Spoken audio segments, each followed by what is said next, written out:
जय गोपी जन वल्लभा गिरवरधारी जय गोपी जन वल्लभा गिरवरधारी जय गोपी जन वल्लभा गिरवरधारी जय गोपी जन वल्लभा गिरवरधारी यशोदानन्दना व्रजनरञ्जना यशोदानन्दना व्रजनरञ्जना यशोदानन्दना व्रजनरञ्जना यशोदानन्दना व्रजनरञ्जना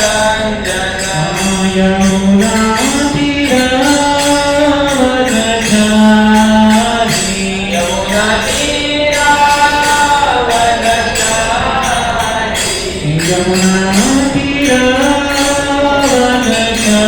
यमुनातीरावनचारि यमुनातीरावनचारि जय राधा माधव कुञ्ज बिहारी जय राधा माधव कुञ्ज बिहारी जय राधा माधव कुञ्ज बिहारी जय राधा माधव कुञ्ज बिहारी जय गोपी जन वल्लभा गिरवरधारी जय गोपी जन वल्लभा गिरवरधारी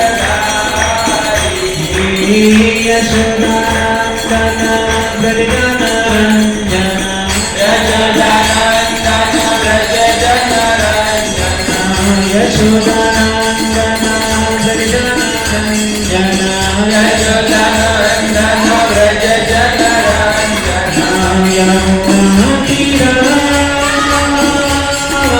यमुनातीरावनचारि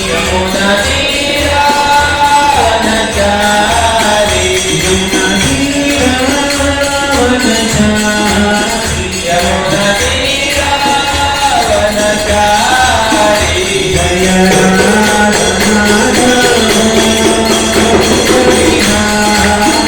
जय राधा माधव कुञ्ज बिहारी जय गोपी जन वल्लभा गिरवरधारी जय गोपी जन वल्लभा गिरवरधारी जय गोपी जन वल्लभा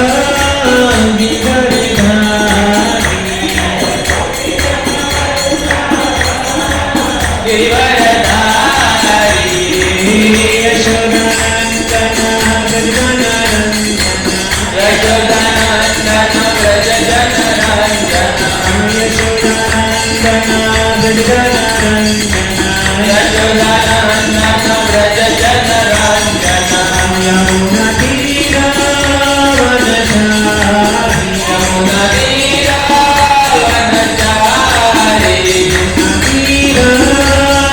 यमुनातीरावनचारि यमुनातीरावनचारि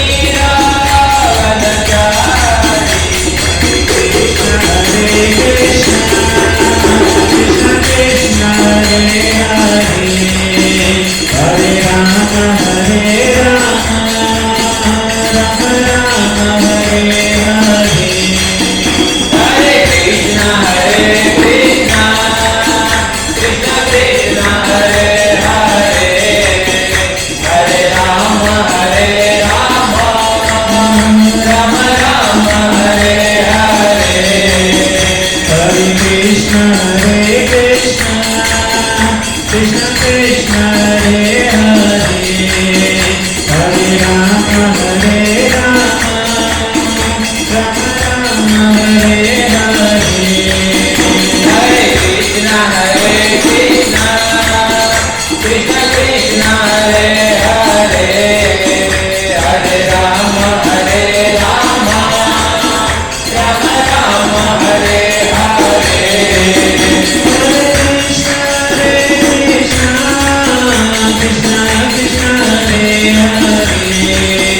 Hare Rama, Hare Rama, Rama Rama, Hare Hare,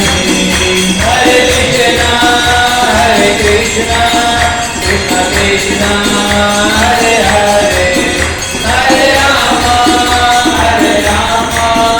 Rama Rama, Hare Hare, Hare Radha, Hare Radha, Hare Radha, Jai Radha, Hare Radha, Hare Radha,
भक्ति सिद्धांत सरस्वती गोस्वामी महाराज की और किशोरदास बाबा जी महाराज की, भक्ति विनोद ठाकुर की, जगन्नाथ दास बाबा जी महाराज की, श्री रूप सनातन भट्ट रघुनाथ, श्री जीव गोपाल भट्ट दास रघुनाथ सदगोस्वामी प्रभुगण की, नामाचार्य श्री हरिदास ठाकुर की, श्री श्री राधा गिरधारी भगवान की, जगन्नाथ बलदेव सुभद्रा महारानी की, निताय गौर प्रेमानंदे।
भगवते वासुदेवाय। ओम नमो भगवते वासुदेवाय।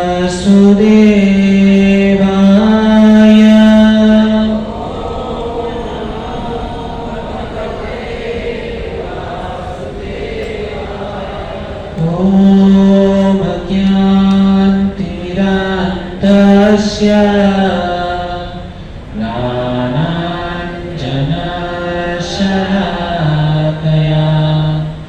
चक्षुर्मिलितं येन तस्मै श्रीगुरुवे नमः। श्रीचैतन्यमनोभीष्टं स्थापितं येन भूतले स्वयं रूपं कदा मह्यं ददाति स्वपदान्तिकम्। वन्देऽहं श्रीगुरो श्रीयुतपदकमलं श्रीगुरून् वैष्णवान्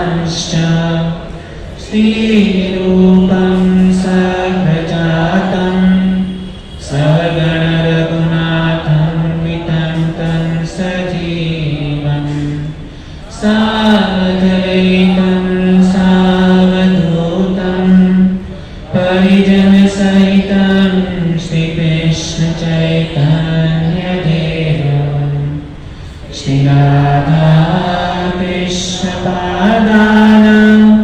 सगणललिता श्रीविशाखान्वितांश्च हे कृष्णा करुणा सिन्धो दीनबन्धो जगत्पते गोपेश गोपिकान्त राधाकान्त नमोऽस्तुते तप्तकाञ्चन गौराङ्गी राधे वृन्दावनेश्वरी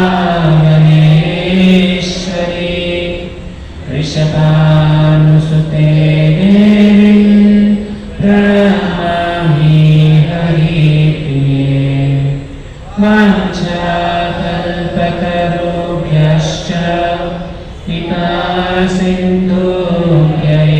एव च पतितानां पावनेभ्यो वैष्णवेभ्यो नमो नमः।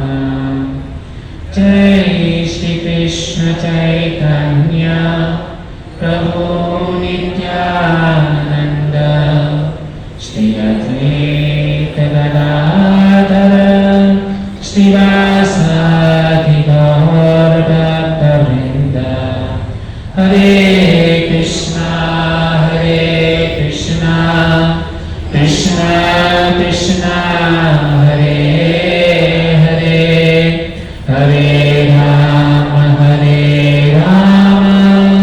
राम राम हरे हरे। हरे कृष्णा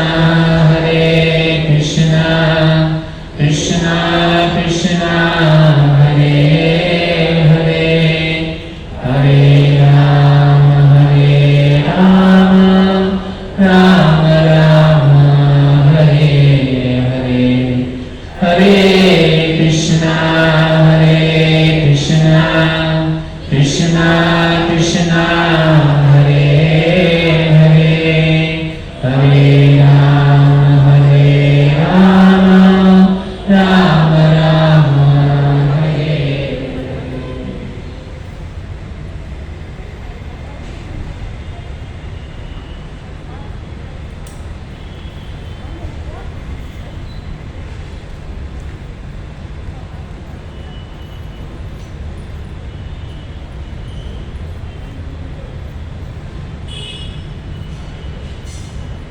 हरे कृष्ण। तो यहाँ पर उपस्थित आप सभी भक्तजनों का अंतर्राष्ट्रीय कृष्ण भावनामृत संघ की ओर से हार्दिक स्वागत करते हैं यह भगवद गीता सेमिनार के अंदर। तो शिला इसी भक्तिवेदांत स्वामी शिला प्रभुपाद महाराज, हमारे गुरु महाराज श्री श्री राधा गिरधारी भगवान जगन्नाथ बलदेव सुभद्रा महारानी गौनीता, इन सबके चरणों में वंदन करते हुए उनसे आशीर्वाद प्राप्त करते हुए और आप सभी भक्तों की कृपा से मैं यहाँ पर कुछ बोलने का प्रयास करूँगा। तो कृपा करके आप सब भक्त लोग हमारे ऊपर आशीर्वाद बनाए रखें ताकि मैं सही समय पर भगवान की वाणी का उच्चारण कर सकूँ। तो आज हम यह प्रारंभ करने से पहले एक छोटी सी मैं आपको कहानी बताना चाहूँगा। एक गांव के अंदर एक बहुत ही सुंदर एक ब्राह्मण हुआ करते थे और वो जो ब्राह्मण जो थे ना बहुत ही गरीब थे। अभी क्या हुआ कि धीरे धीरे समय बीतता गया, ये ब्राह्मण जो था ना गरीबी से पसार हो रहा था। तो जैसे ही समय आता है हमारी आयुष्य बढ़ती है तो शरीर काम नहीं करता। तो प्राय देखते हैं कि 50-60 साल के जब भी होते हैं तो रिटायरमेंट दिया जाता है, भाई आप अभी रिटायर। तो इनको भी मतलब वो जहाँ पर काम करते थे उनको रिटायरमेंट मिल गया कि भाई अभी हम आपको कंपनी में नहीं रख सकते। तो ये जो ब्राह्मण जो था ऐसे भी गरीब था, कैसे ना कैसे वो अपना घर परिवार चलाता था। तो रिटायरमेंट हो गया और हम सबको पता है कि जब भी हम रिटायरमेंट ले लेते हैं, घर में इनकम कम हो जाता है, तो स्वाभाविक रूप से एक तो गरीब परिवार था, तो थोड़ा सा कलह परिवार के अंदर होता है। और पहले जो मान सम्मान प्रतिष्ठा हमको जो मिलती है ना, जब भी आदमी पैसा कमाता है ना, तो उसको परिवार में सब लोग उसकी वाह करते हैं, सम्मान देते हैं। लेकिन जैसे ही पैसा आना बंद हो जाता है ना, तो घर पे हम बोझा रूप बनते हैं। तो इसके लिए शास्त्र में कहा गया है कि आदमी का जब भी 50 साल जब भी कंप्लीट होता है ना, आदमी की आयु 50 साल कंप्लीट होती है, उसके बाद में हम 51 साल में प्रविष्ट होते हैं। तो जो ये 51 जो साल है ना, तो उसके अंदर ही हमको पता चल जाता है 51 मतलब अभी आपका समय हो गया है कि घर गृहस्थी से आप बाहर निकलो और वन में आपको जाना है।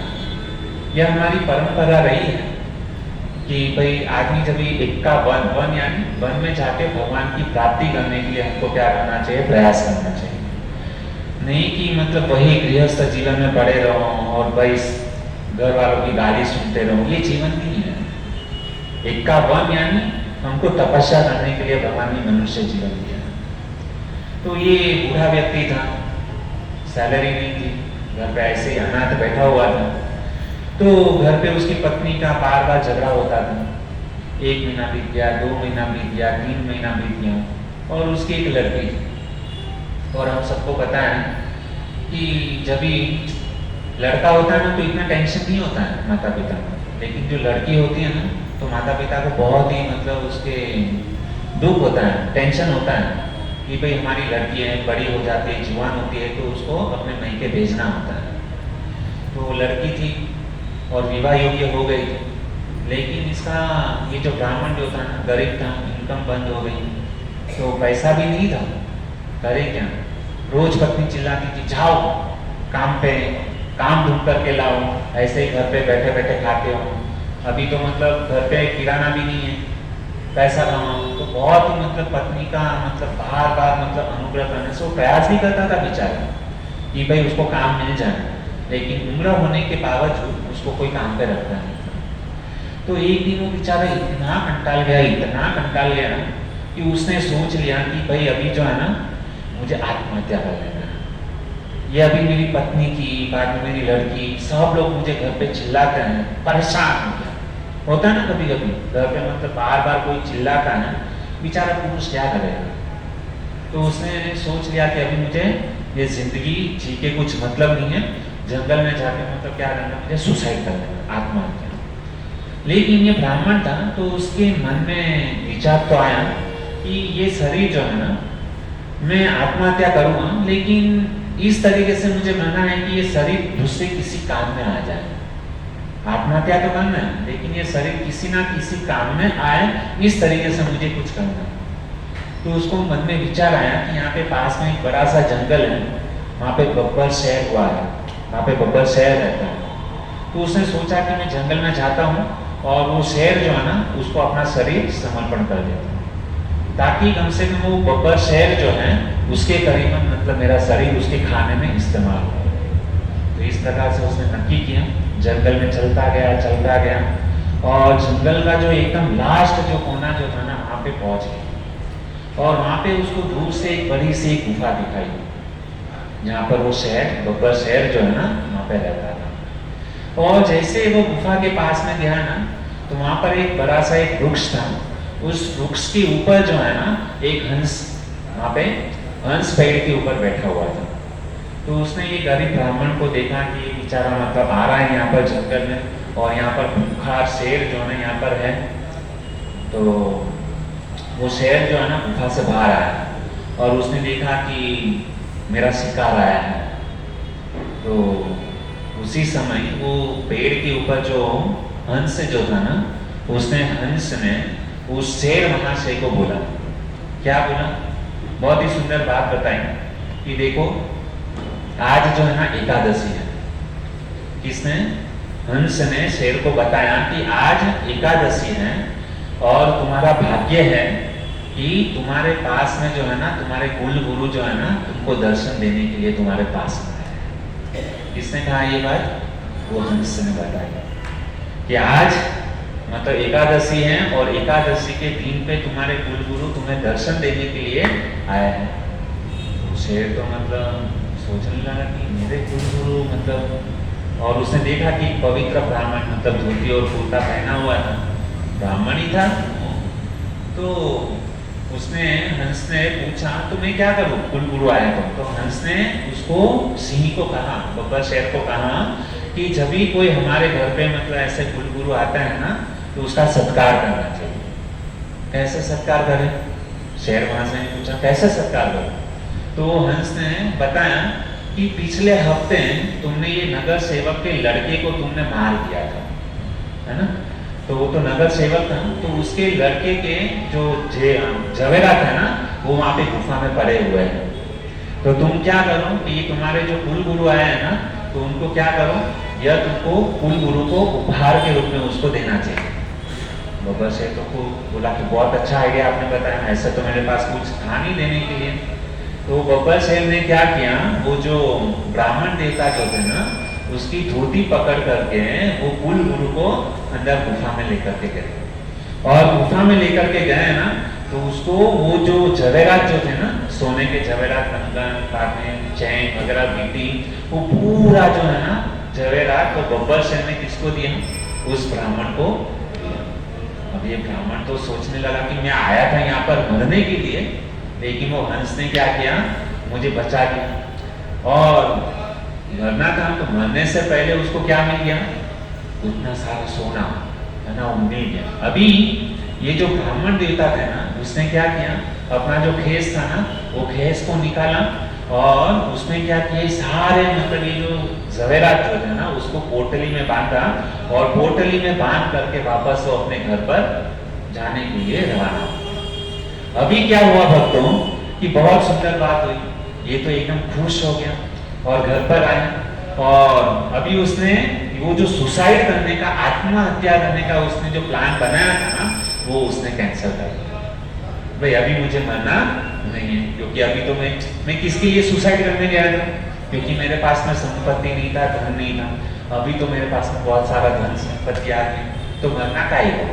भगवान ने इतना सुंदर मनुष्य जीवन दिया है और भगवान की कृपा से मुझे क्या मिल गया, धन भी मिल गया। अभी उसने क्या किया, ये जवेरात की जो पोटली जो थी ना उसने सबसे पहले अपनी पत्नी के हाथ में रख दी, क्योंकि सबसे ज्यादा मगजमारी किसने किया था, उसकी पत्नी ने किया। तो इसके लिए अपनी पत्नी को खुश करने के लिए उसने क्या किया, ये पूरा जो जवेरात का जो ये गहना का ये जो पोटली जो था ना वो अपने पत्नी के हाथों में रख दिया। सही बात है भक्तों कि आदमी मतलब कितना भी मतलब अहंकारी क्यों ना हो, बड़े बड़े राजा महाराजा हुए और युद्ध करके जब भी आते थे ना सारे मतलब सबको परास्त कर देते थे, लेकिन जब भी घर पे आते थे ना तो अपने महारानी के चरणों में अपना वो जो मुकुट जो है ना वो उनके चरणों में रख देते थे। ये सब मतलब हमारा इतिहास है। बड़े बड़े राजा महाराजा जो है ना वो स्त्रियों के सामने मतलब लड्डू हो जाते थे। तो इसी प्रकार से ये ब्राह्मण ने क्या किया, तो सारी पोटली जो है ना पत्नी के हाथ में दे दी, और पत्नी के चेहरे के ऊपर तो एक अलग से मुस्कुराहट आ गई कि वाह मेरे पति ने कुछ करके दिया था। तो अभी ब्राह्मण था, इसको तो आदत नहीं थी कि भाई धन संपत्ति आया तो उसको कुछ बचा के रखे, और इसने क्या किया 2-3 साल तक मतलब है ना काम किया, कुछ मजा किया। पत्नी को बोला ये लो जवेरात और मजा करो, और दोनों ने पति पत्नी ने दोनों ने क्या किया, सारा धन जो है ना खर्च कर दिया, मजा किया। और उसकी एक लड़की थी, धन था, इसके लिए उसने क्या किया, अपनी लड़की का विवाह भी करवा दिया। लड़की अपने ससुराल चली गई, है ना। और अभी क्या हुआ कि जैसे 3 साल खत्म हुआ ना, अभी तो धन कुछ नहीं था, वापस वही कहानी वापस शुरू हो गई। पत्नी ने तो ना मानना चालू कर दिया, कुछ कमाते नहीं, है ना, कुछ जमा नहीं किया, पैसे सारे खर्च कर दिए, वापस झगड़ा चालू हो गया। अभी करे तो क्या करे, वापस इसने सोचा कि चलो वापस मैं जंगल में जाता हूँ बब्बर शेर के पास में। अभी गया, ये जो ब्राह्मण जो था ना वापस जंगल में गया बब्बर शेर को मिलने के लिए कि मेरा मित्र है, चलो उसको मिल गया। अभी हुआ क्या कि ये जो ब्राह्मण जो था ना जंगल में गया अंदर, लेकिन एक ऐसी घटना घटी भक्तों कि जब ही प्रथम बार जब ही वो गया था ना, तो वहां पर एक वो जो पेड़ जो था ना उसके ऊपर क्या था, हंस हंस हुआ करते हैं। लेकिन अभी वहां पर सबका पलट हो गई, अभी वहां पर हंस नहीं थे, वहां पर कौन बैठा था, कौवा बैठा था। ये जो पेड़ जो था ना उस वृक्ष के ऊपर कौवा बैठा था। और जैसे ही ये कौवे ने देखा कि कोई तो मनुष्य, हट्टा कट्टा मनुष्य आ रहा है, और तुरंत ने ये जो कौवा जो था ना उसने अपने मित्र को बुलाया, बब्बर शेर को, है ना, उसकी बातों में लैंग्वेज में बात किया होगा। और वो बब्बर शेर जो है ना बाहर है गुफा से, और बहुत खुश हुआ कि चलो इतने समय से मैं भूखा हूँ, कोई तो शिकार मुझे मिला है। अभी हुआ क्या भक्तों कि वो कौवे ने जो है ना वो बब्बर शेर को बताया कि देखो ये जो मनुष्य जो होता है ना वो बहुत मीठे होते हैं। क्या होते हैं, बहुत मीठे होते हैं। तो तुम्हारे लिए बहुत ही अट्ठा गट्टा ब्राह्मण आया है, तो तुम उसको, तुम्हारा मतलब क्या है, आहार, तुम्हारा भोजन तुम्हारे सामने आया है। हालांकि ये जो कौवा जो था ना उसके पीछे उसका भी स्वाद था। कौवे ने क्या सोचा कि ये बब्बर शेर क्या करेगा, मैं तो आदमी को मार नहीं सकता, है ना, तो ये बब्बर शेर जब भी इसको मार डालेगा ना तो उसके बाद में जो बचा कुचा रहेगा ना वो क्या करूंगा, मेरा 8-10 दिन का भोजन जो है ना मेरा हो जाएगा। तो वह साथी था, तो उसने बब्बर शेर को उसके और बाद में बब्बर शेर जोर से जो है ना वो ब्राह्मण देवता के ऊपर मतलब सीधा तड़ाक मारने गया। और जैसे मतलब वो जो शेर, बब्बर शेर जो है ना वो ब्राह्मण के ऊपर जैसे ही आक्रमण किया ना, तो बब्बर शेर ने देखा, अरे ये तो यही ब्राह्मण है जो कुछ सालों पहले जो है ना मेरे पास में आया था। तो उसको देख करके थोड़ा रुका, उसकी शक्ल को देखा, तो बब्बर शेर ने उसको बहुत ही मतलब सुंदर बात कही। बब्बर शेर ने देखा कि अरे ये तो यही ब्राह्मण है जो कुछ साल पहले मतलब क्या है हमारे पास में आया था। और तभी उस समय ये जो बब्बर शेर जो था ना, तो ये ब्राह्मण जो था ना उसने कहा कि अरे मैं 2-3 साल पहले आपके पास में आया था, मैं आपका कुल गुरु ये वो। तभी वो जो बब्बर शेर जो था ना उसने कहा, क्योंकि उस समय जो पेड़ जो था ना, पेड़ के ऊपर पहले हंस हुआ करते थे, लेकिन अभी क्या हो गए, कौवे लोग वहां पर थे। तो मतलब ये शेर ने कहा कि उसने कहा कि हंस उड़ सरवर गए काका बने प्रधान, हंस उड़ सरवर गए काका बने प्रधान, विप्र जाओ घर पे सिंह किसके यजमान। तो इस प्रकार से मतलब वो कहता है शेर कि हंस जो है ना, उसने कहा कि हंस कहां पर गए, तो ये बब्बर शेर जो है ना वो कहता है कि ये जो जितने भी हंस जो थे ना वो सरोवर में मोती चुनने के लिए चले गए हैं। और अभी क्या हुआ है, हंस के जाने के बाद में ये जो काग लोग जो है ना वो प्रधान बन गए हैं। पर है ना यहाँ पे भी होता है ना, सत्ता पलटी होता है, कभी बीजेपी आती है, कभी कांग्रेस आती है, तो इस प्रकार से सत्ता पलटवार हुआ करता है। तो यहाँ पे भी अभी क्या हो गया, हंस की सत्ता चली गई है और काग लोग जो है ना वो प्रधान यहाँ पे बने हुए हैं। विप्र जाओ घर पे, तुम अभी तुम्हारे घर पे जाओ, और सिंह किसके यजमान। उसने ये जो ब्राह्मण जो पुरोहित जो था ना उसको क्या किया कि तुम घर पे चले जाओ करके। तो इस प्रकार से उन्होंने शेर ने क्या किया, ब्राह्मण देवता को वापस अपने घर पर छोड़ दिया। अभी भक्तों मेरा कहने का बात यह है कि ये जो हम संगति किसके साथ में करते हैं ना वो बहुत ही महत्वपूर्ण है। ये जो आज ये ब्राह्मण देवता थी उसकी संगति किसके साथ में हुई थी, हंस के साथ में हुई थी, है ना। तो हम हमारे जीवन में भी यदि हम हमारा भलाई चाहते हैं तो हमको हमारे जीवन में कभी भी नेगेटिव लोग जो है ना उससे हमेशा दूर रहना। नेगेटिव लोग यदि हमारे आसपास में है ना तो समझ लेना आपका जीवन का सत्यानाश होने वाला है, क्योंकि वह नेगेटिव लोग जो है ना कभी भी हमको आगे बढ़ने नहीं देते। वह हमेशा इसके लिए कहते हैं कि बुराई, जो बुरे लोग होते हैं ना उससे हमेशा डिस्टेंस बना के रखो, उसके नजदीक जो है ना कभी मत जाओ। कौवे जैसे ये जो कौवे लोग है ना वो बुरे लोग, और हंस मतलब क्या है, भक्त लोग जो है ना उसको हंस के साथ में जो है ना तुलना की गई है। इसलिए जीवन में हमेशा यदि हमको प्रगति करना है, जीवन परिवार के अंदर यदि प्रगति चाहते हो ना तो हमको भक्त लोगों का संग करना चाहिए ताकि हमारे जीवन में प्रगति, बुराइयों से दूर रहना चाहिए। तो यदि हम अच्छे लोगों के साथ में जब भी रहते हैं ना, तो हमारे जीवन में क्या होता है बताएं? यदि हम लोगों ने भक्त लोगों का संग किया, हंस जैसे लोगों का संग किया ना, तो हमारे परिवार में क्या होता है? क्रांति आती है। नहीं केवल परिवार में, लेकिन हमारे समाज के अंदर भी जो है ना, एक प्रगति आती है। यदि हम बुरे लोगों का संग करते हैं ना, तो हम हमारे परिवार को नरक जैसा बना के रखते हैं। नहीं परिवार और ये पूरा समाज जो है ना, यदि हम लोगों ने बुरे लोगों की संगति की ना, तो ये पूरा ये जो समाज जो है ना, उसको हम क्या करके रख देंगे? नरक जैसा बना के रख देंगे। तो ये कहानी से हमको ये सीख मिलती है कि हमेशा हम लोगों को जो है ना, भक्त लोगों का संग करना चाहिए। अच्छी आदत जो है ना, जीवन के अंदर मतलब क्या करना है? बहुत जरूरी है अच्छी आदत। और हम लोगों को मतलब सीखना चाहिए कि संग कैसे लोगों का करें। संग की बहुत ही प्राधान्य है। हम किसके साथ में उठते बैठते हैं, किसके साथ में संग करते हैं, वहीं से हमारी वैल्यू जो है ना, हमारी कीमत वहीं पे हमारी नक्की होती है। संग का बहुत ही गहरा असर होता है। कैसे? तो कहते हैं, एक बहुत ही सुंदर एक उदाहरण है। जैसे चना होता है ना, चना यदि वो कुरमुरा के साथ में, चना को यदि कुरमुरा के बाजू में रखा जाए ना, और उसके साथ में मिक्स किया जाए ना चने को, तो वो क्या बन जाती है? भेल बन जाती है। चना ही है, लेकिन वो कुरमुरा के साथ में यदि उसको रखा जाए ना, तो वो भेल बन जाती है। लेकिन वही चना यदि दारू के बाजू में रखा जाए, शराब के बाजू में रखा जाए ना, तो उसको क्या कहते हैं?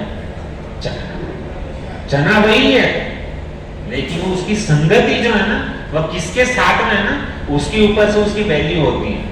चना यदि कुरमुरा के बाजू में है तो उसको भेल बोलते हैं, लेकिन वही चना यदि दारू या शराब के बाजू में रखा जाए ना, तो लोग उसको चखना कहते हैं। संगति का बहुत ही असर है। इसके साथ में हम उसी तरीके से हमारी वैल्यू उसी से नक्की होती है कि हम किसके साथ में उठते बैठते हैं ना, उसी से हमारी वैल्यू होती है। और एक एग्जांपल आपको देता हूं। जैसे हम रास्ते में जाते हैं ना, तो रास्ते में जब हम जाते हैं, तो यदि रास्ते में जाते समय हमारे आजू बाजू, हमारे पांव के पास में यदि सांप यदि दिखाई दे ना, तो सब लोग उसको जो है ना, लकड़ी लेकर के उसको मारने का प्रयास करेंगे। देखा होगा आपने, जैसे यहाँ पे स्क्रीन पे दिखाया है। यदि हमारे बाजू में यदि सर्प निकले, तो लोग उसको लकड़ी से मारने का प्रयास करते हैं। वही सर्प यदि शिव जी के मस्तक के ऊपर चढ़ जाए और या शिवलिंग के ऊपर चढ़ जाए ना, तो हम ही लोग जो सर्प को मारते थे लकड़ी से, वही सर्प की हम क्या करते हैं? पूजा करते हैं, आरती करते हैं। संग का प्रभाव है कि ये सर्प है, लेकिन वो कहां पर है? रास्ते पे तो मरने वाला है। और वही सर्प यदि शिवलिंग के ऊपर है, शिव जी के गले में है ना, तो हम सब लोग उसको दंडवत प्रणाम करेंगे। ये संगति का जो है ना, बहुत ही गहरा असर है। किसके साथ में है, उसके ऊपर से हमारा वैल्यू, हमारा डिमांड उसके ऊपर से। तो ये मैंने संगति की कुछ बातें आपके सामने मैंने रखी। तो आइए हम अभी हमारा जो ओरिजिनल जो टॉपिक है उसके ऊपर हम आते हैं। कि जैसे हमने अंतिम जो लास्ट हमारा जो प्रोग्राम जो था, उसमें मैंने कुछ बातें बताई थी कि हम इस्कॉन के अंतर्गत आते हैं। हमारी एक इस्कॉन एक ऐसी संस्था है कि हजारों लाखों लोगों को प्रतिदिन जो है ना, महाप्रसाद बांटता है। तो इसके जो संस्थापक आचार्य जो है ना, श्री भक्तिवेदांत स्वामी श्रील प्रभुपाद। तो प्रभुपाद महाराज ने इतना बड़ा बात, ये कोई सामान्य बात नहीं है। प्रत्येक दिन 26 लाख लोग जो है ना, आज इस्कॉन के माध्यम से क्या है, खिचड़ी प्रसाद ग्रहण करते हैं।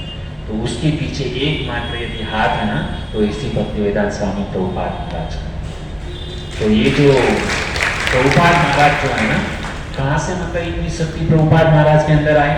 तो कहते हैं ये जो प्रभुपाद महाराज जो है ना, उन्होंने कृष्ण को अपने हृदय के अंदर मतलब क्या था, उसको धारण करके रखा था। इसके लिए इतना बड़ा कार्य जो है ना, शक्ति में हो गया। ये जो कृष्ण जो है ना, कृष्ण को जो व्यक्ति अपने हृदय में धारण करके बाहर निकलता है ना, किसकी ताकत है कि उसको प्रगति के पंथ पे जाने से कोई रोक सके।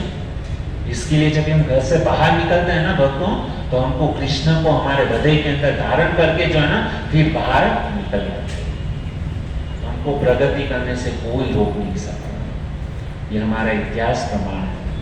प्रभुपाद महाराज को इतनी सफलता क्यों मिली? क्योंकि हमेशा वो कृष्ण को अपने हृदय में धारण करके रखते थे, इसके लिए आज इनको इतनी बड़ी सफलता आज हमको प्राप्त हुई। तो भक्तों, वही प्रभुपाद महाराज की कृपा से हम यहाँ पर भगवत गीता, ये जो सेमिनार जो है ना वो हम श्रवण कर रहे हैं। तो ये भगवत गीता के अंदर मुख्यतः 5 विषय वस्तुओं के बारे में बताया गया है। तो वो 5 विषय वस्तु कौन सी है, जैसा आप स्क्रीन पर देख सकते हैं कि सबसे प्रथम है जीव, उसके बाद में ईश्वर, उसके बाद में तीसरा है प्रकृति, चौथा है कार्य और 5वां है कर्म। ये भगवत गीता को यदि कोई समझना चाहता है ना, तो ये भगवत गीता के 5 मूलभूत विषय वस्तु हैं, उसको यदि समझ गए हैं ना, ये 5 विषय वस्तु को हम भगवत गीता बहुत ही सुंदर तरीके से जो है हम समझ सकते हैं। तो अभी तक हम लोगों ने यहाँ पर जीव के बारे में हम लोगों ने चर्चा किया, उसके बाद में ईश्वर के बारे में हम लोगों ने जाना कि कितने प्रकार के मतलब देवी देवता है, ईश्वर कौन है, कौन भगवान है, वो बहुत ही सुंदर तरीके से हम लोगों ने प्रमाण के द्वारा आप लोगों के सामने मैंने इसको बताया था। अभी आज हम आते हैं, आज का जो विषय वस्तु है वह तीसरा ये है, वो कौन सा है? प्रकृति। जीव के बारे में जान लिया, ईश्वर के बारे में जान लिया। अभी तीसरा जो टॉपिक जो है ना आज का वह है प्रकृति। तो आज हम प्रकृति के ऊपर हम चर्चा करेंगे कि ये प्रकृति भगवान की है और वह किस प्रकार से कार्य करती है और इसके क्या क्या प्रभाव होते हैं, इसके ऊपर हम आज क्या करेंगे। आज का विषय हमारा प्रकृति।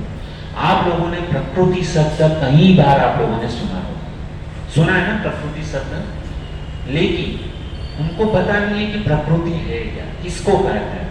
हालांकि केवल 3 शब्द है, प्रकृति। तो ये जो प्रकृति जो है ना वह किसकी है? भगवान की है। भगवान की कई प्रकार की शक्ति है, उसको क्या कहते हैं? प्रकृति। प्रकृति यानी किसको कहेंगे? जो शक्ति हम है ना, वो शक्ति को क्या कहेंगे? प्रकृति कहा जाता है। अभी ये जो प्रकृति जो है ना वह उसके 3 विभाजन, प्रकृति के 3 अलग अलग विभाजन है। तो सबसे पहला प्रकृति की 3 शक्तियां हैं। सबसे पहली अंतरंगा शक्ति, दूसरी है बहिरंगा शक्ति, तीसरी है तटस्थ शक्ति। देखो भक्तों, ये जानना बहुत ही जरूरी है। यदि आपने प्रकृति को जान लिया ना तो ये पूरे संसार को आप जो है ना समझ सकोगे, तो बहुत ही जरूरी है। तो सबसे पहला ये जो अंतरंगा शक्ति जो है ना भक्तों, तो ये अंतरंगा शक्ति जो है ना उसके अंदर 3 शक्ति आती है। अंतरंगा के अंदर 3 शक्ति है, संवित, संदिनी और आह्लादी, और इसको पराशक्ति भी कहा जाता है। पराशक्ति यानी ये जो भगवान का वैकुंठ धाम है, गोलोक वृंदावन धाम है, उसको हम क्या कहेंगे? पराशक्ति कहेंगे। ये भगवान की एक शक्ति है अंतरंगा, उसके अंदर ये आता है। परा यानी भगवान का धाम है ना, भगवान जहां पर विराजमान है उसको पराशक्ति कहते हैं। यहाँ दूसरी भाषा में कहूँ उसको आध्यात्मिक शक्ति कहते हैं। तो ये अंतरंगा शक्ति हो गई। उसके बाद में आता है बहिरंगा शक्ति। अभी ये जो बहिरंगा जो शक्ति जो है ना भक्तों, उसके अंदर मतलब क्या है? उसको अपरा शक्ति कहते हैं। अपरा यानी भौतिक शक्ति। भौतिक शक्ति किसको कहेंगे? आप कैसे समझेंगे कि जैसे हम यहाँ पर बैठे हैं बराबर, तो ये पूरा एक ब्रह्मांड है। बाद में हम सूर्य को देखते हैं, चंद्रमा को देखते हैं, तारा को देखते हैं, नक्षत्र को देखते हैं, तो ये भगवान की बहिरंगा शक्ति मानी जाती है। सबसे पहले कौन सी शक्ति बताई मैंने? बोलिए। अंतरंगा, दूसरी बहिरंगा, और तीसरी तटस्थ शक्ति। तटस्थ शक्ति किसको कहेंगे? हम जो जीव जो है ना उसको क्या कहा गया है? तटस्थ शक्ति कहा गया। यदि याद नहीं रहता ना तो खाली इतना याद रखना, अंदर बाहर है ना। प्रकृति यानी क्या? अंदर बाहर। अंदर बाहर तो याद रहेगा ना, है ना। अंदर यानी अंतरंगा शक्ति, बाहर यानी बहिरंगा शक्ति। हम हमारे शरीर के अंदर नहीं देख सकते, समझ में? हम हमारे शरीर के भीतर नहीं देख सकते, लेकिन बाहर की सारी चीज को देख सकते हैं, बराबर। तो अंदर जो नहीं देख सकते हैं, तो अंदर क्या है? आत्मा, परमात्मा। तो हम परमात्मा को देख सकते हैं? नहीं देख सकते। आत्मा को देख सकते हैं? नहीं देख सकते हैं, बराबर। तो इसके लिए वो क्या हो गया? अंतरंगा शक्ति होगी, सरल भाषा में। और बहिरंगा यानी बाहर की सारी चीजों को देख सकते हैं, जैसे पंखा है, लाइट है ना। हम आंखों के द्वारा नदी को देख सकते हैं, सरोवर को देख सकते हैं, पहाड़ को देख सकते हैं। तो हमारे सामने जितनी भी चीज को हम देख सकते हैं ना, उसको क्या कहेंगे? बहिरंगा शक्ति। इतना समझ में आ गया बातों? तो बहुत इजी हो जाएगा। ये भगवत गीता को समझना बहुत इजी है, यदि इस प्रकार से एक एक चीज को यदि हम समझने का प्रयास करें। तीसरा है तटस्थ शक्ति। तटस्थ, तटस्थ यानी जीव। हम जो है ना, जीव जो है ना, वो क्या कहा गया है? भगवान की तटस्थ शक्ति कहा गया है जीव को। वो हमेशा तटस्थ ही रहता है, शायद किसी मतलब तटस्थ यानी एकदम स्थिर रहता है। गुरु या वैष्णव की कृपा हो जाए ना, तभी वो जागृत अवस्था में आ जाता है। तो गुरु और वैष्णव की कृपा चाहिए उसको जागृत करने। तो ये तीन प्रकार की मतलब क्या है? शक्ति है। अभी यहाँ पे कुछ लोग कहते हैं कि ये जो प्रकृति, ये मैंने तीन शक्ति जो बताई ना, वो क्या है? प्रकृति इसको कहते हैं। अंतरंगा, बहिरंगा, तटस्थ, इसको क्या कहा गया है? प्रकृति, है ना। अभी क्या होता है कि कुछ लोग ऐसा कहते हैं कि प्रकृति सहज है। प्रकृति क्या है? सहज। अभी मैं आपको एक उदाहरण देता हूं कि वास्तविक में कुछ लोगों की ये जो धारणा जो है ना, वो बिल्कुल गलत है। प्रकृति कभी सहज हो ही नहीं सकती। सहज यानी साधारण, कभी नहीं हो सकती। प्रकृति सहज नहीं है, साधारण नहीं है। कैसे समझे? लोग सोचते कि भाई इसको, ये प्रकृति को चलाने वाला हम तो देखते नहीं है, इसके लिए क्या है? प्रकृति सहज है। हमने तो देखा नहीं इस प्रकृति को कौन चला रहा है, तो इसके लिए लोग क्या मान बैठे? ये सहज नहीं। अभी हम इसको उदाहरण के द्वारा हम समझने का प्रयास करेंगे कि प्रकृति जो है ना, सहज नहीं है। जिसने इस ब्रह्मांड को बनाया ना, इसके पीछे किसी ना किसी का हाथ है। ऐसे ही मतलब प्रकट नहीं हो गई है ये ब्रह्मांड, ये भूमंडल ऐसे ही प्रकट नहीं हुआ है। इसका रचना के पीछे रचनाकार का किसी ना किसी का हाथ है। यहाँ पर आप फोटो देख रहे हो, आप आने से पहले इतना सारा आयोजन हो गया है ना। आप जब भी गेट के अंदर आए, सब चटाई लग गई थी, बाद में यहाँ पे मतलब क्या है, भगवान के फोटो लग गए थे, यहाँ पे चेयर व्यवस्थित रूप में लग गई थी। आपने उस व्यक्ति को नहीं देखा कि किसने ये अरेंजमेंट किया, तो क्या उसका मतलब ये हुआ कि इसके पीछे कोई है नहीं, प्रकृति सहज है? तो ये इतनी सारी जो व्यवस्था है ना, व्यवस्था के पीछे किसी ना किसी व्यवस्थापक का हाथ होता है। तो क्या ये प्रकृति ऐसी आ गई? नहीं भक्तों, हमको दिखते नहीं है, उसका मतलब यह नहीं है कि प्रकृति को बनाने वाला कोई नहीं है। यह हमारा भ्रम है। एक बार की घटना ऐसी घटी भक्तों कि हमारे मतलब कुछ वैज्ञानिक लोगों ने एक बिग बैंग थियरी करके, मतलब उन्होंने क्या किया, बिग बैंग थियरी के द्वारा वो लोग ने साबित किया। देखो आज हम जिसको मतलब उच्च लेवल पे मानता है ना, साइंटिस्ट लोग, उसको हम हमारी दृष्टि में बहुत ऊंचा मानते हैं, और वो कितनी बड़ी गलती करते वो देखो। क्या बोला उन्होंने? साइंटिस्ट लोगों ने, वैज्ञानिक लोगों ने यह प्रूफ किया कि ये प्रकृति कैसे हो गई, ब्रह्मांड सृष्टि का सर्जन कैसे हो गया, कि एक बहुत ही बड़ा विस्फोट हुआ, और विस्फोट होने के बाद में क्या हो गया? पृथ्वी बन गई, सृष्टि हो गई। बाद में वो जो वैज्ञानिक लोग थे ना, उसमें से एक न्यूटन नाम का व्यक्ति था, वो बहुत ही बुद्धिमान था और वो आस्तिक था। और उस समय जितने भी वैज्ञानिक थे ना, नास्तिक थे। उनको भगवान के प्रति कोई मतलब भाव कुछ भी नहीं था, नास्तिक, मानते ही नहीं थे। बारिश कैसे आ रहा है, तो बोलते थे कि अरे यहाँ पे वो नदी होती है, उसका मतलब पानी जाता है, बादल बनते हैं, उसमें से बारिश आता है। तो ये सब मतलब ऐसी धारणा वैज्ञानिक लोग की हुआ करती। अभी हुआ क्या कि उसमें से न्यूटन जो है ना, उसने क्या किया, ये सारे वैज्ञानिक जो थे ना, उनके मित्र बंधु थे, और सारे वैज्ञानिक लोगों ने मतलब ये न्यूटन ने उसको अपने घर पे डिनर प्रसाद के लिए बुलाया, और वो सारे वैज्ञानिक उसके घर पे गए। तो न्यूटन ने जो था ना, एक बहुत ही सुंदर, उसने क्या किया था, एक बहुत ही बड़ा एक प्रोजेक्ट उसने बनाया, और वो प्रोजेक्ट इस प्रकार से था बच्चों कि उसमें एक पहाड़ बनाया था, नदी बनाई थी, बाद में सूरज निकलता है, बाद में बारिश आती है। ऐसा मतलब एक आर्किटेक्चरल डिजाइन उसने जो था ना, एक प्रोजेक्ट जो था ना, उसने क्या किया था, बनाया था। तो बहुत ही मतलब ये सुंदर था। तो सारे वैज्ञानिक लोग आए और एक मॉडल मतलब बोलते हैं ना, एक मॉडल मतलब सुंदर सा मॉडल वहाँ पे रखा और उसमें कुछ लाइट हो रही थी, बहुत ही सुंदर मतलब डिजाइन था, बिल्डिंगें थी, है ना, मस्त से एक मॉडल तैयार किया हुआ था, आर्किटेक्चरल मॉडल। ये सारे वैज्ञानिक लोगों ने देखा कि अरे ये तो बहुत सा सुंदर सा उसने क्या किया है, मॉडल बनाया है। तो वैज्ञानिक लोगों ने न्यूटन से पूछा, अरे वाह बहुत ही सुंदर ये मॉडल तो बहुत ही सुंदर है, किसने बनाया ये मॉडल को? तो ये न्यूटन जो था ना, उसने कहा कि नहीं ऐसे ही बन गया। क्या बोला? इसको किसी ने नहीं बनाया, ऐसे ही बन गया। तो वैज्ञानिक लोग बोले कि अरे तुम इतने बड़े मतलब साइंटिस्ट हो क्या ऐसी बातें करते हो, ऐसे ही बन गया, ऐसे थोड़ी ना बनता है, कोई तो होगा इसका बनाने वाला, कैसे ऐसे ही बन गया? तो उसने बोला किसने बनाया, कैसे बना? सारे वैज्ञानिक लोग पूछने लगे कि इतना सुंदर मॉडल है। तो ये न्यूटन जो था ना, उसने कहा कि देखो मैं जो ना रात को सोया था और उसमें से एक छोटा सा विस्फोट, और जैसे ही छोटा सा विस्फोट हुआ ना, तो सुबह मैंने आंख खोल के देखा ना, तो क्या हो गया, ये मॉडल तैयार था मेरे सामने। तो वैज्ञानिक लोग बोले अरे एक मिनट, कैसे मतलब छोटे बचपना जैसी बातें करते हैं, बच्चे लोगों जैसी बात मत करो ऐसा वैसा। तो उस समय जब सारे वैज्ञानिक लोगों ने न्यूटन को इस प्रकार से मतलब बोला कि फालतू की बातें कर रहे हो तुम, इतने बड़े वैज्ञानिक होकर के।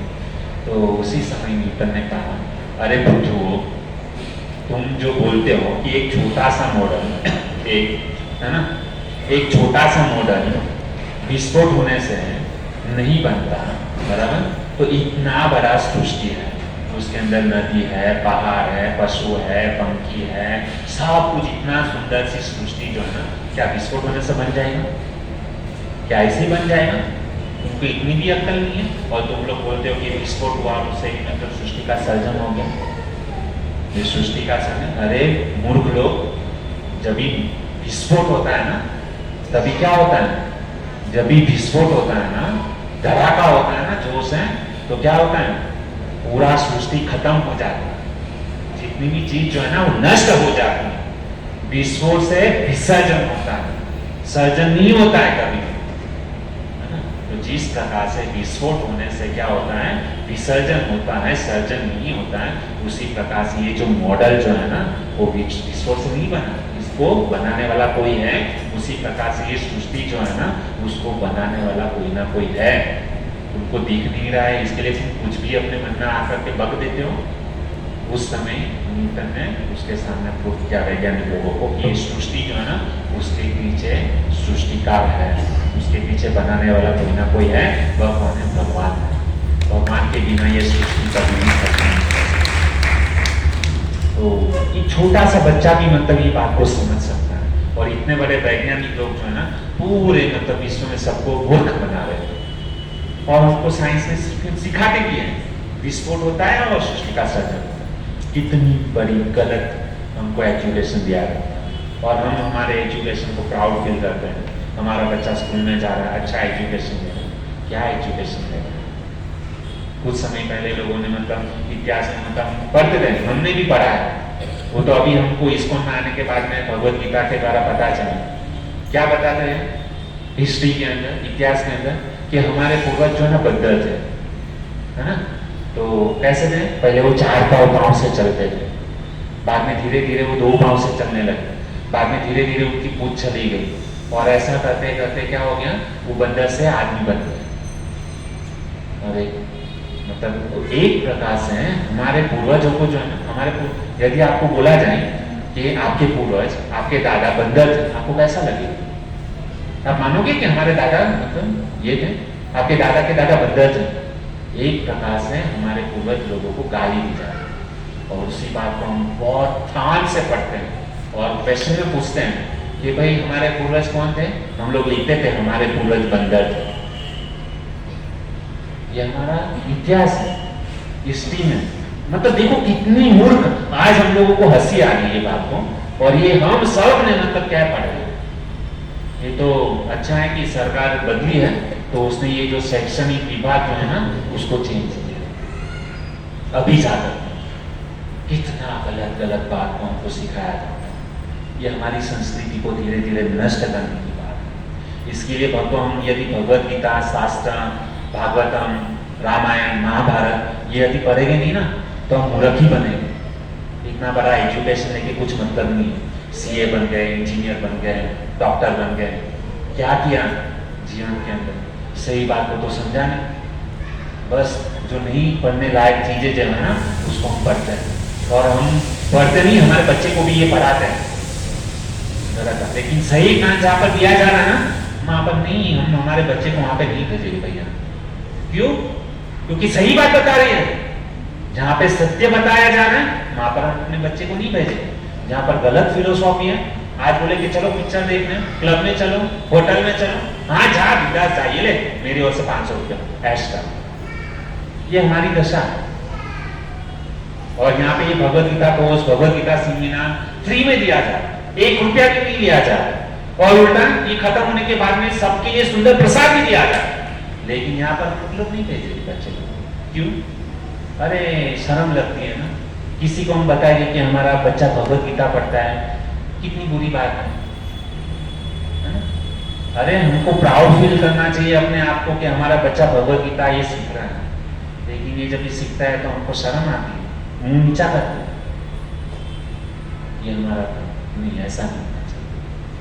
हम भारत भूमि में, हमारी संस्कृति है, हम भारत देश के अंदर, हमारे वहाँ पे कृष्णा, राम है ना, ऐसे महारथ यहाँ पर जन्म हो गए। तो इन सबको सीखना चाहिए। भारत भूमि में वही भगवान जो हम जिसकी आराधना करते हैं वो हमारे भारत भूमि में पैदा हुए हैं। भारत भूमि कितनी पवित्र है। कहते हैं कि भारत भूमि पे हैला मनुष्य जन्म यार, जन्म सार्थक करी कर परोपकार। भारत भूमि में जन्म मिलना ना कोई साधारण बात नहीं है। हमारे पिछले कई करोड़ों जन्मों के पुण्य का जब उदय होता है ना भक्तों, तभी हमको भारत भूमि में जन्म मिलता है। कोई साधारण अपने आप को मत समझना। लेकिन वही भारत भूमि में जहाँ पर राम और कृष्ण जन्मे हुए हैं और हम इनसे दुश्मनावट करके रखते हैं। हमने इनके साथ में 36 का आंकड़ा बना के रखते हैं। क्यों 36 का आंकड़ा? हम बोलते हैं मारे आने साथ 36 आंकड़ों। क्यों बोलते हैं 36 का आंकड़ा? कभी सोचा इसके ऊपर? 36 का आंकड़ा इसके लिए बोलते हैं, यदि आप 36 लिखोगे ना तो 3 का मुंह ये बाजू होता है और 6 का मुंह ये बाजू होता है। देखना, लिख के देखो 36, तो 3 का मुंह ये बाजू, 6 का मुंह ये बाजू, इसके लिए 36 का आंकड़ा बोलते हैं। लेकिन भक्तों हमको जो है ना इसी के साथ में, भगवत गीता के साथ में 36 का आंकड़ा नहीं बनाना, उसका उल्टा करो, 63 का आंकड़ा बना के रखना। कैसे? 6 का मुंह ये बाजू, 3 का मुंह ये बाजू, तो 63 का आंकड़ा बना के रखोगे ना तो कृष्ण समझ में आएंगे, भगवत गीता समझ में आएगी। 36 का आंकड़ा बना के रखोगे तो कुछ समझ में नहीं आएगा। भगवान से प्रेम करना चाहिए। तो बहुत ही मतलब मैं थोड़ा विषय से बाहर चला गया बस, लेकिन मेरा कहने का तात्पर्य यह है भक्तों कि हम जो है भगवत गीता, ये जो प्रकृति है वो भगवान की शक्ति है, उनको हमको समझने का क्या करना चाहिए? प्रयास करना चाहिए। तो ये जो वैज्ञानिक लोग जो है ना वो पूरा गलत तरीके से हमको सिखा रहे थे। उसके बाद में जब ये शास्त्र में पहले से ही बताया गया था कि सृष्टि का सृजन कैसे हुआ, केवल भगवत गीता भागवतम खोल देते थे ना, शास्त्र खोल देते थे ना, पता चल जाता था कि सृष्टि का सृजन कैसे हुआ। लेकिन ये लोग ने क्या किया? अपनी ओर से एक्सपेरिमेंट करना प्रारंभ किया। यदि किसी बच्चे को जानना हो कि भाई मेरी माँ कौन है, मेरा पिता कौन है, तो उसको क्या करना चाहिए? यदि किसी को जानना है बच्चे को कि मेरा पिता कौन है, वो पूरा गांव ढूंढे, है ना, कि गांव वाले को पूछे मेरा पिता कौन है, मेरा पिता कौन है, पूरा देश घूमे मेरा पिता कौन है, मेरा पिता कौन है, उसको जवाब नहीं मिलेगा। यदि उसको बच्चे को जानना है कि मेरा पिता कौन है तो उसको उसकी माँ के पास में जाना होगा और माँ को खाली पूछ लेना कि मेरे पिता कौन है, पता चल जाएगा कि हाँ ये माँ जो है ना सही उत्तर बता देगी कि ये तेरा पिता है। गाँव में तुमको थोड़ी ना मतलब मिलने वाला है। तो ये प्रकृति जो है ना हमारी माँ है। भगवत गीता जो है ना उसको शास्त्र के स्तुति कहा गया है। स्तुति यानी माँ, है ना। तो माँ के पास में जाओगे ना तो आपको सभी क्वेश्चन के आंसर जो है ना माँ के पास में मिल जाएगा। ये जो श्रुति जो है भगवत गीता हमारी माँ है, यदि इनके पास में चलेगा ना सारा ज्ञान आपको जो मिलेगा। तो हम लोगों को क्या करना है, ज्ञान प्राप्त करना है ना, तो भगवत गीता की शरण ग्रहण करना। तो ये बहुत ही सुंदर मतलब ये है। मैं कहने ये जा रहा था कि वैज्ञानिक लोगों ने मतलब क्या किया, बाद में तो उन्होंने रिसर्च किया, बाद में पता चला कि नहीं सृष्टि का कोई ना कोई मतलब भगवान है, उन्होंने सृष्टि का सर्जन किया। तो दूसरा मैं एग्जाम्पल आपको देना चाहूंगा कि कुछ लोग कहते हैं कि पृथ्वी सर, हमारे गुजराती भाई है ना, वो कभी मतलब कुछ पता नहीं होता है, ज्ञान नहीं होता है, लेकिन जो मन में आया ना बक देते हैं। हाँ भाई हमारा 10 लोगों के सामने हमारा सिक्का ऊपर होना चाहिए, इसके लिए मतलब कुछ भले गलत भी बोल देते हैं 10 लोगों के सामने कि हाँ पृथ्वी कैसे, अरे पृथ्वी तो सहज है। કેવી રીતે અમે જેવી રીતે ભમરડો હોય ને, આપણે રસ્સી થી કેમ ભમરડો ફેંકીએ, તો ભમરડો કેમ ગોળ ગોળ ગોળ ગોળ ફરે, બસ આ પૃથ્વી પર એવી રીતના ગોળ ગોળ ફરે છે ભમરડા, सहज છે। ताकि हमारा कॉलर टाइप करते वापस कि मैंने ये जवाब दिया, किसी को पता नहीं था, और लोग सब उसकी तारीफ करते, तालियां बजाते रहे, वाह तुम सबसे ज्यादा बुद्धिमान, पूरा मतलब कुछ पता नहीं, बोल देते सहज। अरे क्या सहज, इतनी बड़ी प्रकृति क्या सहज हो सकती है? नहीं, उसके पीछे कोई ना कोई। तो भगवत गीता के माध्यम से हमको ये सीखने मिलता है कि प्रकृति क्या है, प्रकृति का स्वामी कौन है।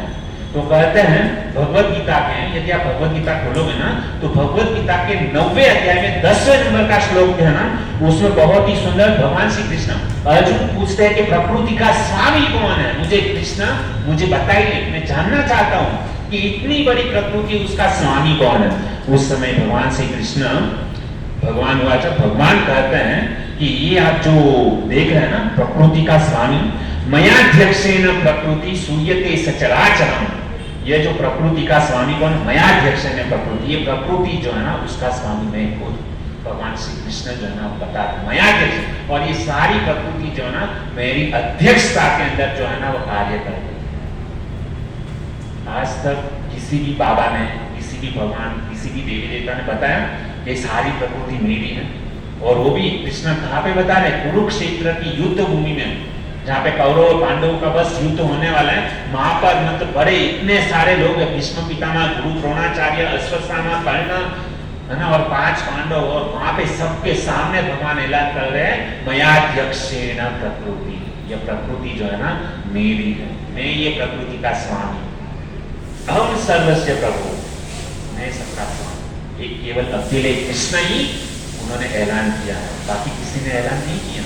कौन सा भी शास्त्र आप पढ़ लो उठा कर, कौन सा भी पुराण पढ़ लो, कभी किसी ने ऐसा बोला नहीं होगा।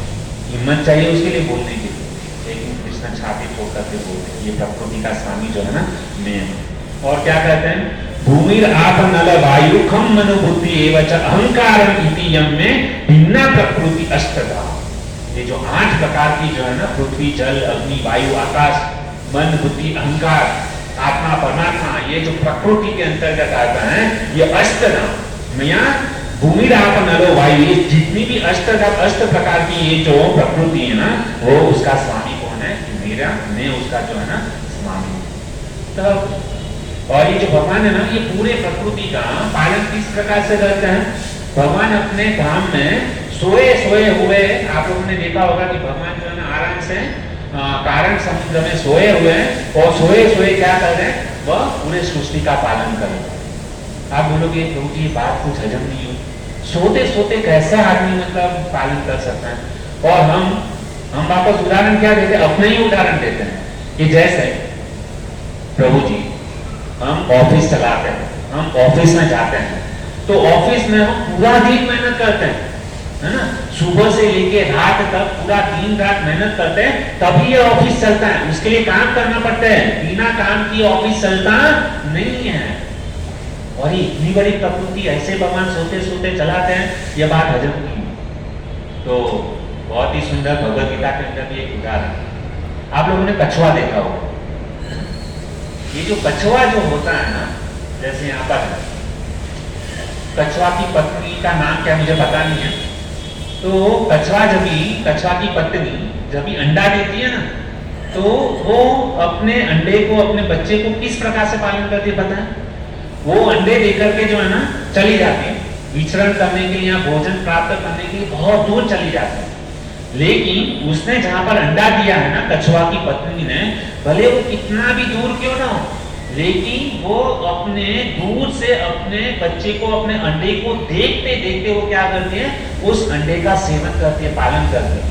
आप लोगों ने मर्गी जब भी अंडा देती है ना, तो वो क्या करती है, मर्गी जो है ना, वह कभी अपने अंडे से दूर नहीं जाती। आप लोगों ने देखा होगा, मर्गी जो है ना, उसका अपने बच्चे से थोड़ा सा भी दूर नहीं जाती। लेकिन एक कछुआ जो होता है ना, वह कछुआ क्या करता है, वो दूर एकदम विचरण करता है, भोजन लेने के लिए दूर दूर चला जाता है समंदर के अंदर। लेकिन वो अपने दूर से, अपनी केवल दृष्टि मात्र से वो क्या करता है, अपने बच्चे का लालन पालन करता है, कोसों दूर रहता है। तो आप समझिए, एक साधारण सा सृष्टि का एक छोटा सा जीव यदि दूर से देखे देखे अपने बच्चे का पालन कर सकता है, तो ये अखिल ब्रह्मांड के नायक है ना, अखिल ब्रह्मांड के नायक ये जो भगवान कृष्ण, क्या अपने धाम में बैठे बैठे सृष्टि का पालन नहीं कर सकते? प्रश्न होना चाहिए, एक साधारण सा पृथ्वी का जीव अगर ये कार्य कर सकता है, ये तो अखिल ब्रह्मांड के नायक है, जिनके रोमकूप से करोड़ों करोड़ों ब्रह्मांड निकल रहे हैं। रोमकूप यानी क्या होता है पता है? हमारे शरीर के अंदर ये जितने भी बाल है ना, तो अनगिनत है, हम उसको गिन नहीं सकते हैं। तो ऐसा कहते हैं भक्तों कि भगवान के एक एक, ये जो एक बाल जो है ना, एक एक बाल से करोड़ों करोड़ों ब्रह्मांड निकलते हैं। ये सारे ब्रह्मांड की रक्षा, पालन वो कौन करते हैं? भगवान। तो इसको हम क्या है, समझने का क्या करेंगे, प्रयास करेंगे। अभी कैसे इसको समझे कि भगवान ने बताया कि ये प्रकृति है ना, भगवान वहां पे बैठे बैठे क्या करते हैं, पालन करते हैं। अभी मयाध्यक्ष है, भगवान क्या कहते हैं, ये सृष्टि का पालन करता मैं हूं और ये मेरी शक्ति है, मेरे देख रहे मया, मेरी आंखों से क्या करते हैं, हम भी बोलेंगे ना, अरे मैं अपनी आंखों से, आंखों के इशारे से जो है ना, मैं ऑफिस का देखता हूँ, मैं सबका पालन करता हूँ, मेरे पर क्या ये संभव है? लेकिन हम अपने आप को कभी कभी बोल देते हैं कि हाँ, मैं भी जो है ना, मेरी आंखों से मैं सबका पालन करता हूँ। संभव ही नहीं। हमारा बोलना कुछ अलग है, करना कुछ अलग है। हम जो बोलते हैं ना, वो करते नहीं है, लेकिन भगवान जो बोलते हैं ना, वो करके दिखाते हैं। कैसे? भगवान ने बोला मया यक्षेना प्रकृति, है ना, ये प्रकृति जो है ना, मेरी अध्यक्षता में क्या करती है, पालन करती है। कैसे? तो महाभारत का उदाहरण आपके सामने रजुआत करना चाहूंगा कि ये मयाध्यक्षेन प्रकृति सूयते सचराचरम हेतु नानेन कौन्तेय जगत परिवर्तते, कैसे कार्य करते हैं? तो महाभारत का आप लोगों ने प्रसंग सुना होगा कि जयद्रथ, अभिमन्यु, है ना, जब भी महाभारत का 18 दिन तक युद्ध चला, तो उसमें एक दिन ऐसा था कि वो बहुत ही मतलब दुखदायक घटना घटी थी महाभारत के अंदर। वो क्या घटना घटी थी कि अभिमन्यु जो था ना, वो ये जो गुरु द्रोणाचार्य है ना, उन्होंने चक्रव्यूह की रचना की थी। अभी ये जो चक्रव्यूह, अभिमन्यु यानी ये जो अभिमन्यु जो था ना, उसका लड़का हुआ परीक्षित। तो ये अभिमन्यु जो थे ना, अभिमन्यु ने क्या किया था, अर्जुन का पुत्र अभिमन्यु और अभिमन्यु का पुत्र हुए परीक्षित महाराज, जिसके कारण उनको श्रीमद् भागवत प्राप्त हुआ। तो ये जो अभिमन्यु जो था ना, एकदम वीर योद्धा था। तो वो जब भी मतलब उन्होंने चक्रव्यूह के बारे में मतलब उन्होंने अपनी माता से सुना, कृष्ण बता रहे थे और उनकी माता ने मतलब क्या किया था, वो सुना था। लेकिन उनकी झपकी लग गई थी, और झपकी लगने के कारण भगवान श्री कृष्ण ने चक्रव्यूह में घुसने का तो बताया, लेकिन बाहर कैसे निकलना है वो ज्ञान उनको प्राप्त नहीं हुआ। तो अर्जुन युद्ध करने के लिए दूर चले गए थे, और यहाँ पर मौका देख करके गुरु द्रोणाचार्य ने क्या किया, चक्रव्यूह की रचना कर दी। और वहां पर क्या हुआ कि जयद्रथ जो है ना, जयद्रथ को वहां पे युद्ध किया, और जयद्रथ को वरदान था कि एक दिन उन्होंने शिव जी से वरदान प्राप्त किया था कि मैं सारे 5 पांडव को जो है ना, मैं युद्ध में हरा सकूं। शिव जी ने कहा कि तू 4 पांडव को हरा सकता है, लेकिन अर्जुन को तू हरा नहीं पाएगा। तो अर्जुन उस दिन दूर चला गया था, और ये क्षण अभी आ गया। और जयद्रथ ने क्या किया, उस दिन मतलब ऐसा युद्ध किया, ऐसा युद्ध किया, अभिमन्यु विचार वो चक्रव्यूह में अंदर चला गया, लेकिन उसको बाहर निकलने का रास्ता पता नहीं था। और ये अश्वत्थामा ने क्या किया, चारे पांडवों को जो है ना अंदर जाने नहीं दिया, चंद्रगुप्त रक्षा करने के लिए अभिमन्यु। और यहाँ पर जयद्रथ के कारण जो है ना ये अभिमन्यु को लोगों ने क्या किया, चेकिंग करके कैसे भी करके मतलब क्या किया, सारे युद्ध का नियम तोड़ करके कर्ण भीष्म कर्ण बाद में ये द्रोणाचार्य सब लोगों ने मिल करके जो है ना अकेले अभिमन्यु को क्या किया, सारे लोगों ने मिल करके जो है ना उसकी हत्या करवा दी। और जैसे ही इस बात का अर्जुन को पता चला कि मेरे पुत्र की इस तरीके से मतलब इन्होंने क्या किया, हत्या किया, तो उसका कारण कौन था, जयद्रथ। जयद्रथ के कारण अभिमन्यु का वध हुआ। उसी समय अर्जुन ने वहां पर मतलब प्रतिज्ञा ली कि कल का है जयद्रथ, कल का सूरज जो है ना देख नहीं पाओगे। और इस प्रकार से अर्जुन ने प्रतिज्ञा की। और यदि कल तुमने मतलब उन्होंने कहा कि यदि कल संध्या काल के पहले यदि मैं तुम्हारा वध नहीं कर पाया ना तो मैं खुद स्मशान में चिता के ऊपर अग्नि लगा करके मैं अपने देह को त्याग कर दूंगा। इस प्रकार से अर्जुन ने जब प्रतिज्ञा किया, उससे अभी जयद्रथ को पता चल गया रात को कि भाई अर्जुन ने इसी प्रतिज्ञा की है, तो उसी समय वो टेंशन में आ गया। बाद में गुरु द्रोणाचार्य दुर्योधन सबके पास में गया, तो उस समय गुरु द्रोणाचार्य ने एक बहुत ही मतलब प्लान बनाया। उन्होंने कमल दूसरे दिन युद्ध में कमल व्यू करके उन्होंने क्या की, एक सैन्य मतलब एक रचना की और वो कमल व्यू के कवच के अंदर जयद्रथ को रखा है और वो कमल व्यू को भेदना बहुत ही मुश्किल था। तो गुरु द्रोणाचार्य ने कमल व्यू की रचना दूसरे दिन युद्ध में। और यहाँ पर अर्जुन जो है ना और सारे मतलब जो दुर्योधन कर्ण सब सारी जो सेना को दुर्योधन ने आदेश दे दिया कि कोई भी जो है ना अर्जुन को ये कमल व्यू तक नजदीक आने न दे।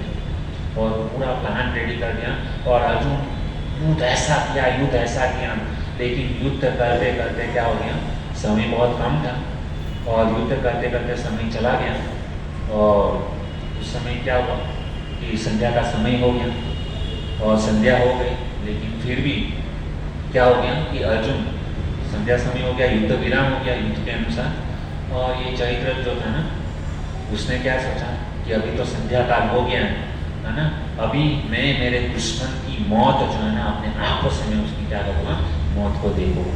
ठठा करके वो चक्रव्यूह से वो जो व्यू रचना जो थी ना कमल में से बाहर आया और अर्जुन के सामने ठठा करके हंसना, मुझे मारने चला था है ना, क्या औकात है तेरी, ऐसा जोर जोर से अर्जुन शक्ति को ललकारा था। और उसी समय अर्जुन ने क्या क्या प्रतिज्ञा ली, यदि मैं जयद्रथ को मार नहीं पाया संध्या काल के पूर्व तो मैं खुद आत्महत्या कर लूँगा। और वह बस अपने बाणों से मतलब क्या किया, उसने चिता लगाई और बस मरने के लिए तैयारी थी। लेकिन भक्तों उस समय भगवान श्री कृष्ण ने क्या किया था कि भगवान श्री कृष्ण ने प्रकृति को आदेश दिया था, ये जो सूर्य जो है ना अपने आंखों के इशारों से मतलब उन्होंने सूर्य को आदेश दिया था कि तुम कुछ समय के लिए जो है ना अंधेरा कर दो। और जैसे ही मतलब अंधेरा हो गया भगवान की आंखों से, मैं कहना ये जातो मयाध्यक्षेण प्रकृति, भगवान जो है ना केवल अपनी आंखों के इशारों से जो है ना ये सूर्य चंद्र तारा नक्षत्र जो है ना उसको हिलाने की ताकत रखते हैं, क्योंकि ये जितने भी सूर्य तारा ये जो है ना वो भगवान के इशारे से चलते हैं। तो उस समय कुछ समय के लिए भगवान ने सूर्य को आकाश में छुपा दिया और जैसे ही जयद्रथ जो है ना अर्जुन के सामने आया ना तुरंत ही भगवान ने वापस सूर्य को इशारा किया, सारा अंधेरा चला गया।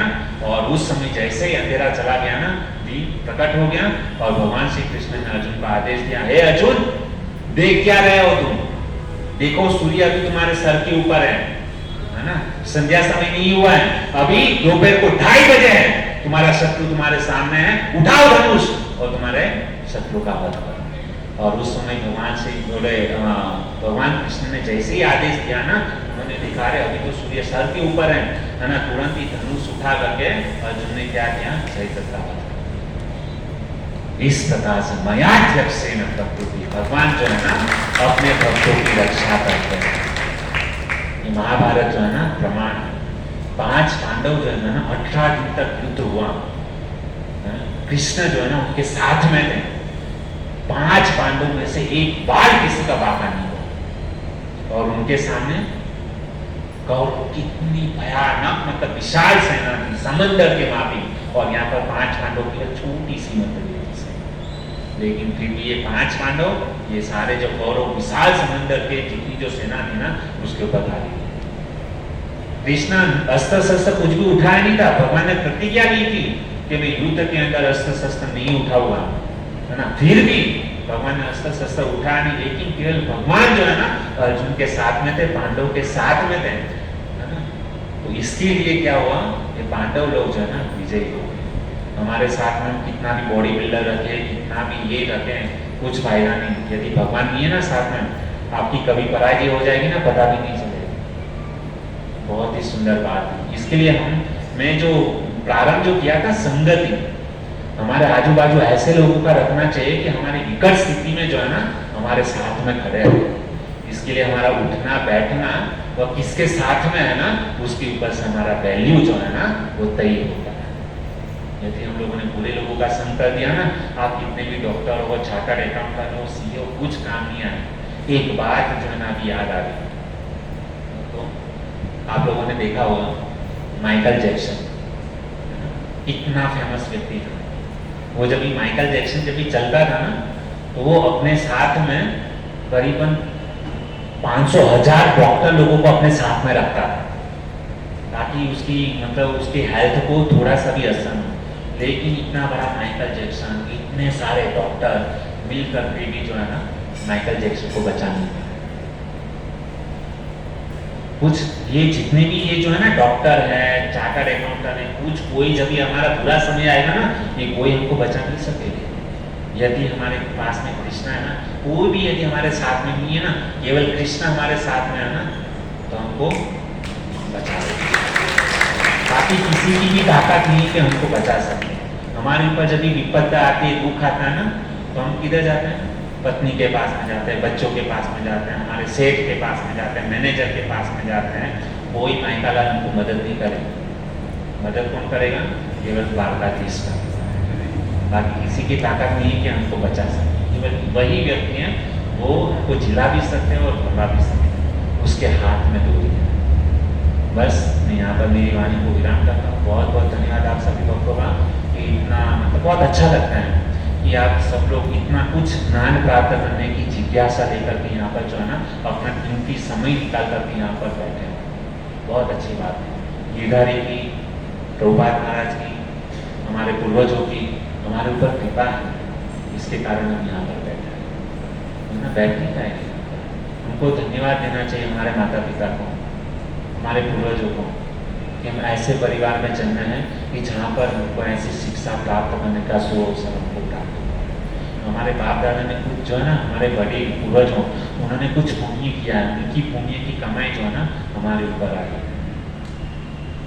तो कभी भी मतलब हमारे पूर्वजों को, माता पिता को कभी भी निराश नहीं करते, उनकी कृपा से हम यहाँ पर बैठे हैं। थोड़ा सा भजन करते हैं, भक्ति करते हैं, माता पिता को बोलते हैं अरे हमारे माता पिता तो हिरण्यकशिप जैसे हैं, भजन नहीं करने देते, भक्ति नहीं करते, तू कौन सा प्रहलाद महाराज है। तो कुछ भी हो, उनको माता पिता का आदर करना चाहिए, सम्मान देना चाहिए। परीक्षा सबके जीवन में आती है, भगवान की भक्ति इतनी आसानी से नहीं होती, उसके लिए बहुत कठिनाई, परिश्रम, मेहनत सब कुछ करना पड़ता है। आप सोचो भक्तों कि हम छोटी एक फालतू मतलब जो है ना भौतिक धन कमाने के लिए कितना मेहनत करते हैं, दिन रात एक पसीना एक कर देते, तभी हमको कुछ कमाई मिलती है। तो क्या भगवान को प्राप्त करने की मेहनत नहीं करनी पड़ेगी? कितना परिश्रम करना पड़ेगा? 84 लाख प्रकार की योनि में हम भटक करके आए हैं और उसके बाद में हमको भगवान ने मनुष्य जीवन दिया। तो क्या हमारा कर्तव्य नहीं बनता है कि उस भगवान को प्राप्त करने के लिए हम मेहनत करें, परिश्रम करें? और यहाँ पर कितना कष्ट है, कोई भी व्यक्ति यहाँ पे सुखी नहीं है। ये भगवान ने सृष्टि का निर्माण ही इसके लिए क्या है, दुखालयम शाश्वतम। भगवान ने ये सृष्टि का निर्माण किसके लिए किया है? दुख देने के लिए। मामुपेत्य पुनर्जन्म दुख आलयम शाश्वतम। दुखालयम की संधि विच्छेद करेंगे तो दुख फक्त आलय, आलय यानी समंदर, समंदर में जितना पानी है ना, इस प्रकार से यहाँ पे इस सृष्टि में केवल दुख दुख दुख दुख दुख के अलावा कुछ नहीं। यदि दुखों से बचना चाहते हो ना, तो भगवत गीता का आश्रय ग्रहण करना होगा, भगवान कृष्ण की शरण ग्रहण करनी होगी, तभी हम ये दुखालय सागर से हम बच सकते हैं। हरे कृष्ण।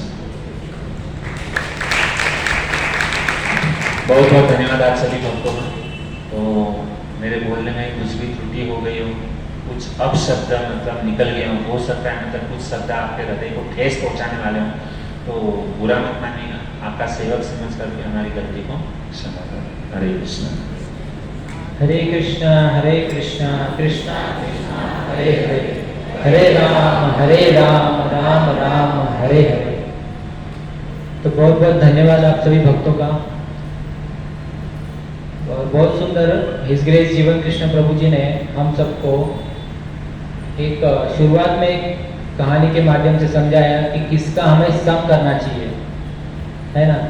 तो एक चने का उदाहरण दिया कि चना किसका संग करता है तो क्या बन जाता है, और एक सर्प का, सांप का उदाहरण दिया कि सांप को रास्ते में दिखता है तो इंसान उसे मारने का प्रयास करता है, और वही सांप अगर शिव जी के गले में हो तो सब लोग उसी सांप से आशीर्वाद मांगते हैं, हे सर्प, हे नागदेव, हमें आशीर्वाद दीजिए, हम पर भी कुछ कृपा कीजिए कि शिव जी हम पर प्रसन्न हो जाए और हमें धन्य हो जाए। तो संघ का बहुत बड़ा प्रभाव होता है। तो संघ हमें बहुत सोच विचार करके करना चाहिए। हम यहाँ पे हर बुधवार को आते हैं क्या करने के लिए? सत्संग करने के लिए, है ना। सत्संग, इसे सत्संग कहा जाता है। तो यहाँ पर आकर हमें खाली तन से, शरीर से नहीं आना है, हमें अपना मन भी यहाँ पर लगाना चाहिए। जैसे प्रभु जी ने एक उदाहरण दिया कछुए का। कछुआ क्या करता है? जो मादा कछुआ होता है वो अपने अंडे को किनारे, समुद्र के किनारे पर रखता है, खड्डा खोद के उसमें रख देता है और उस पर मट्टी डाल देता है ताकि किसी को पता ना चले कि यहाँ पर अंडे हैं। और कछुआ क्या करता है? समुद्र में वापस चला जाता है।